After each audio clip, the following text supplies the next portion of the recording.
Assalamualaikum, Masya Allah, Tabarakallah. Hari ini aku mau kasih tips buat kalian yang mageran untuk beribadah. Nah, disclaimer dulu ya. Perlu dinotis bahwasannya ini berdasarkan pengalaman pribadi aku. Nah, jadi aku tuh bukan wanita soleha, terus yang terlalu alim, terus yang taat banget ibadah itu enggak ya. Jadi aku makhluk Allah yang banyak kurangnya. Nah, bahkan aku belum berhijab secara konsisten atau istiqomah.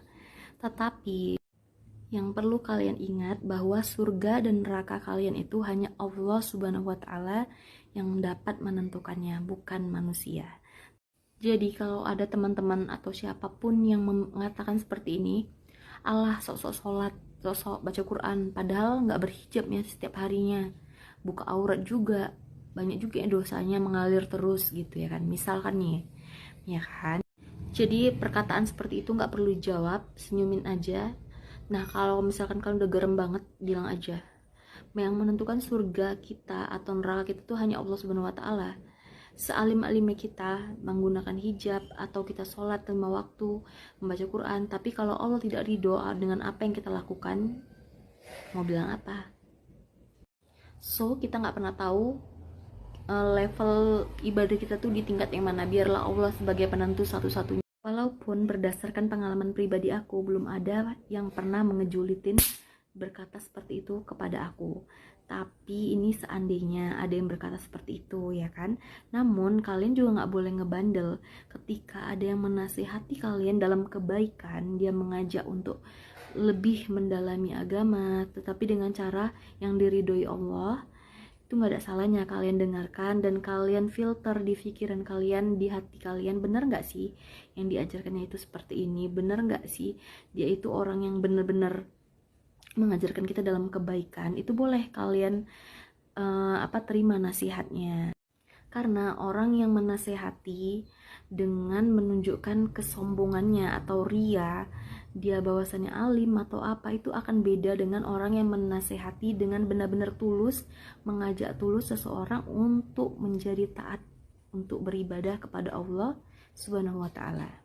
Langsung aja ke poinnya. Tadi aku bilang kenapa aku bisa saat ini lebih rajin lagi membaca Quran, bahkan kayak ketagihan, dan kalau nggak baca tuh kayak nggak enak.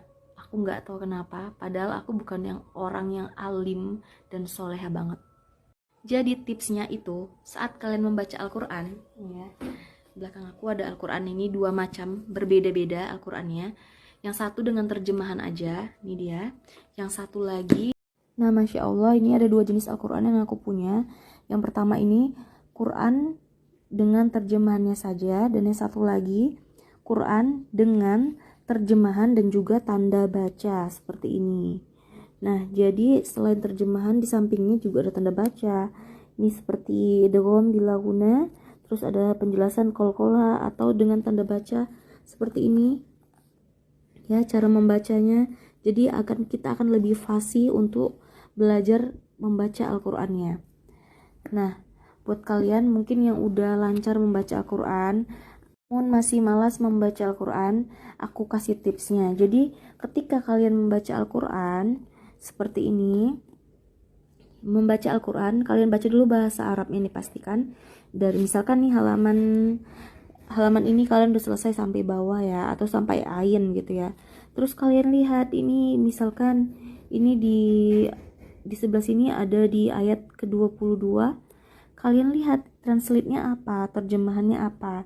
Nah, ketika kalian selesai membaca Al-Quran, lalu kalian membaca translate-nya, itu akan membuat kalian lebih ingin tahu lagi apa kelanjutan dari bacaan tersebut.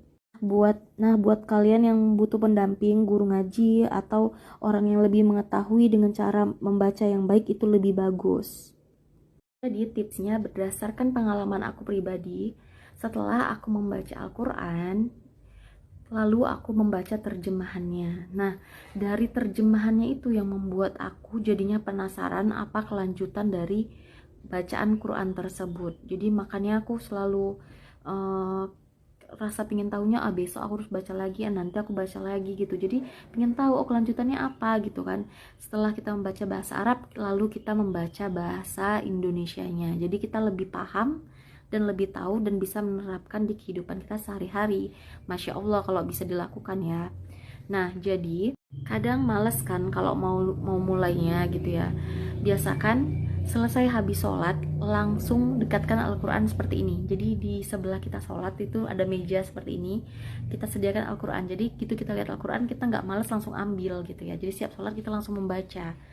Nah, pas kita membaca itu, misalkan contoh nih, sholat maghrib kan itu jedanya ke Isya itu nggak terlalu jauh ya jamnya. Jadi kalian itu, apalagi itu di waktu malam yang waktunya udah santai gitu ya kan. Nah, jadi kalian bisa gunakan di waktu maghrib, selesai ba'da maghrib itu kalian membaca Al-Quran sampai menunggu Isya. Nah, itu menurut aku cara supaya kita lebih rajin lagi membaca Al-Quran berdasarkan pengalaman pribadi aku. Selesai sholat subuh menuju ke sholat, contohnya selesai sholat subuh mau menuju ke sholat duha. Nah, contohnya seperti aku ibu rumah tangga, jadi aku nggak ada kegiatan yang harus urgent, yang harus disiapkan di pagi hari, jadi aku bisa santai bacanya. Misalkan aku selesai sholat subuh mau sholat duha itu di jam 8 atau di jam 9. Nah, aku bisa nih baca Quran dulu di waktu selesai sholat subuh menuju sholat duha. Nah, jadi tipsnya itu yang lebih penting lagi selain kita membaca terjemahannya, kalian kalau baca Al-Quran itu jangan buru-buru mau cepat hatam. Jadi nggak perlu cepat-cepat hatam. Misalkan kalian punya target nih, sehari maunya berapa lembar, berapa ayat supaya cepat hatamnya. Bukan itu. Jadi kalian selesai membaca Al-Quran, membaca artinya, yang perlu kalian lakukan adalah meresapi arti dari Al-Quran atau bacaan tersebut. Gitu ya. Jadi tidak perlu cepat-cepat hatam. Bahkan cuma satu ayat saja, tapi kalau kalian paham artinya, itu sangat berguna dan itu bisa memotivasi kalian untuk membaca Al-Quran lebih rajin. Karena berdasarkan pengalaman pribadi aku, again ya aku sebutkan, aku ngelakuin itu setiap hari. Aku membaca, terus aku resapi artinya tuh, oh iya, aku tahu ini juga dari masukan dari suami aku. Jadi aku tuh pernah baca buku yang ditulis sama suami aku, buku tulis biasa, terus dia ada tulis bacaan bahasa Arab, terus ada terjemahannya di bawahnya. Di situ aku baru sadar bahwasannya, oh iya, setelah kita mengetahui dan bisa baca bahasa Arab, akan lebih baik kalau kita tahu bahasa Indonesianya juga. Karena kita orang Indonesia kan. Jadi kalau kita lebih paham, mengerti artinya, pasti akan lebih penasaran dengan bacaan selanjutnya.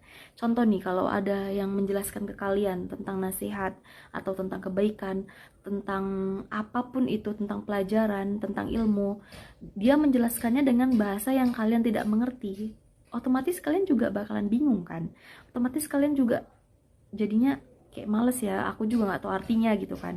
Tapi ketika kalian membaca Al-Quran, terus kalian tahu artinya, kalian meresapi, nah itu akan membuat dan memotivasi kalian untuk tahu lebih dalam dan lebih sering membaca Al-Quran. Karena kalian pasti satu ayat kalian artikan, terus kalian penasaran tuh, apalagi ya kata Allah di dalam Al-Quran. Pasti akan seperti itu.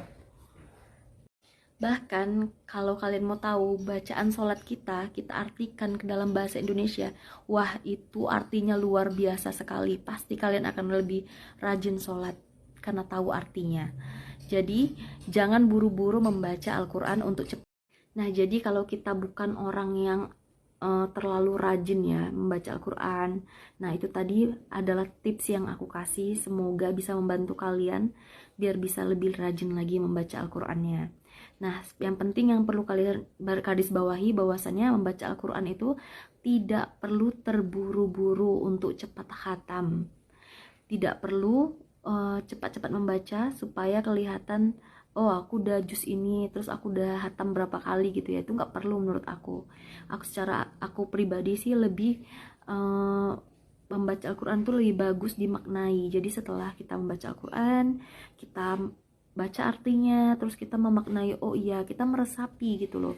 Terus kalau bisa kita terapkan dalam kehidupan sehari-hari itu jauh lebih baik. Nah, jadi buat kalian yang biasanya membaca Al-Quran di rumah sendiri, itu juga boleh. Nah, kalau pakai guru ngaji untuk lebih, lebih supaya kalian lebih fasih lagi dalam mengaji, itu juga lebih bagus gitu ya. Jadi tergantung kita mau menggunakan guru ngaji atau tidak, itu juga nggak apa-apa. Yang penting kita membacanya itu dengan hati-hati dan tidak terburu-buru, supaya apa yang kita baca itu benar-benar bisa, kan Al-Quran itu pedoman hidup ya, jadi bisa kita jadikan sebagai pedoman hidup kita dari arti-arti dalam Al-Quran tersebut. Mohon izin sama semua yang nonton video ini, aku bukan maksud berceramah atau menggurui di sini, hanya untuk sharing pengalaman pribadi aku, dan semoga tips ini bisa membantu kalian yang sama seperti aku yang tadinya males-malesan bisa lebih rajin. Thank you, thanks for watching. Assalamualaikum, bye bye.